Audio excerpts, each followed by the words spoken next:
Hello everyone.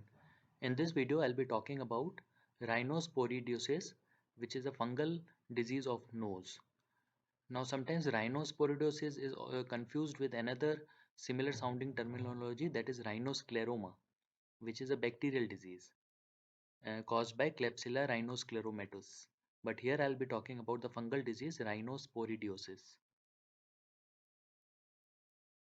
Rhinosporidiosis is caused by a fungus by the name Rhinosporidium seeberry, and it is a very common disease in the Indian subcontinent, commonly seen in India, Pakistan, Sri Lanka.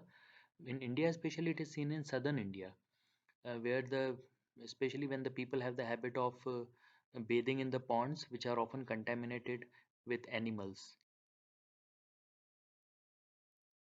The clinical features of rhinosporidiosis uh, are it affects mostly the nose and the nasopharynx, though it can affect any part of the head and neck, lips, conjunctiva, any part, but commonly it is seen to affect nose and nasopharynx. The symptoms will be the patient will complain of nasal discharge, which can be blood tinged.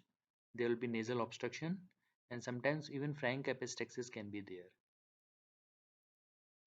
On examination of the nose with anterior rhinoscopy, that is with thirticum nasal speculum, the mass is seen as a leafy and polypoidal, which is pink or purple in color.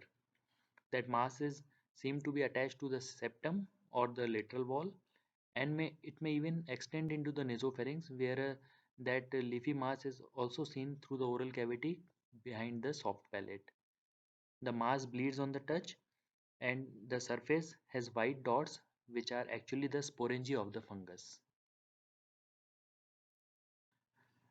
Though it is a clinical diagnosis, but biopsy is required for confirmation, and in biopsy, the fungus can be seen in any of its form of the life cycle.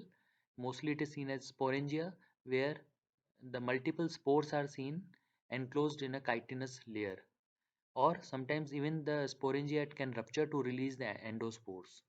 So in biopsy, this type of picture can be seen. The treatment of rhinosporidiosis includes complete excision, which can be done with diathermy knife and cauterizing the base.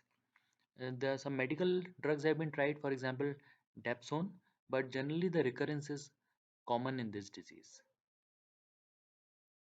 Thank you.